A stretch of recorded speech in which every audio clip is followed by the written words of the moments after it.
Hi, I'm happy to read 3 poems from my book, The Wild Side of the Window, published in 2018 by Main Street Rag.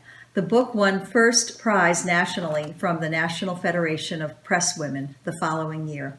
The poem I'm about to read, Before I Knew, recalls my first marriage when I was not quite out of my teens. The one quality that stands out for me is this: I didn't know a thing. The poem, Before I Knew.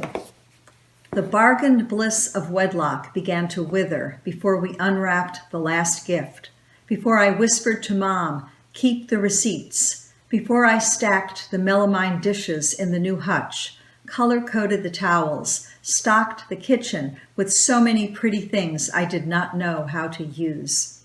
I knew this, the knot of dread as the bottles ran dry, as he cradled his Johnny Walker, silent and slack-jawed on the plaid sofa from Goldblatt's. I found his loaded gun, and I lost those long and hollow nights when he didn't come home.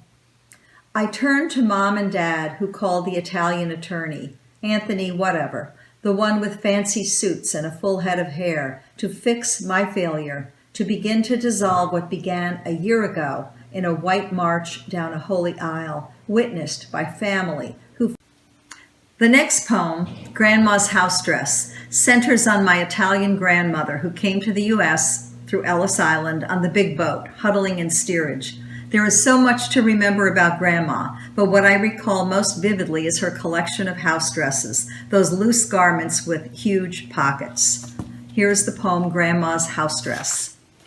Each summer, when our Buick sidled to the curb of Grandma's block in Brooklyn, she crushed me to her rotund body, bemoaned in broken English, "Your skin and bones." Then she dug deep into her pockets, slipped me coins for candy at the corner store.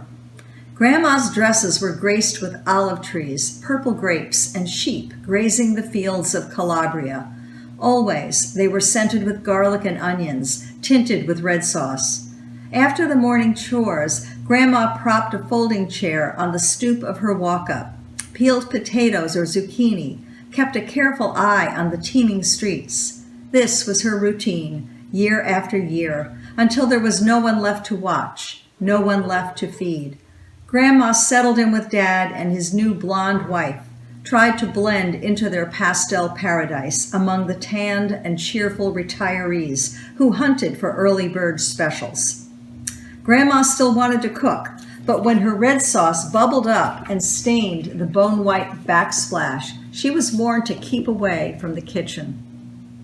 She retreated to her room at the end of the hall, passed the time watching Wheel of Fortune. They found her there, in a house dress dyed with palm trees and tiny bursts of sunshine, her calloused hands curled into big pockets, perhaps still rooting for loose change. The next poem is called The Dark Always Finds Us. I write a lot about my immediate and extended family as they have provided such rich material. One of the qualities I remember most is that they always seem to get sick. My enormous fear of illness, I think, comes from this tradition. Page 23. The dark always finds us. Sick and solitary all week, I breathe my own sullied air. I rage against this sudden collapse of the ordinary self. My thoughts swell with fear and memory, and I sink into an uneasy darkness. I stagger back to old Flatbush, return to my legacy of ache, my tight and tender family bound by their frailties. I see Uncle Rocco wheeze through his inhaler, Cousin Fanny cradle her gut. I hear Grandpa's cough echo through the walls of his walk-up. Years later, Mom succumbs, muted and still, in her oxygen mask. Even Dad, big, boisterous, invincible Dad, shrinks, recedes into his coma. Just then, I hear the loose and loopy laugh of bold Aunt Grace, who tried so hard to escape, moved away to some God-forsaken place west of Jersey City, a town no one could recall or find on the map. Grace was not old when she died during the shift change at a high-rise hospital miles from home. "What kind of cancer did she have?" I asked Aunt Marie. "Cancer. It was just cancer," she snapped. No one could tell me more. But I knew. I try to ignore, even defeat, this familial curse. But each time the blood work goes awry, each time a random pain curtails me, each time fever takes root, I sigh, bow my head, and I wait. Thank you.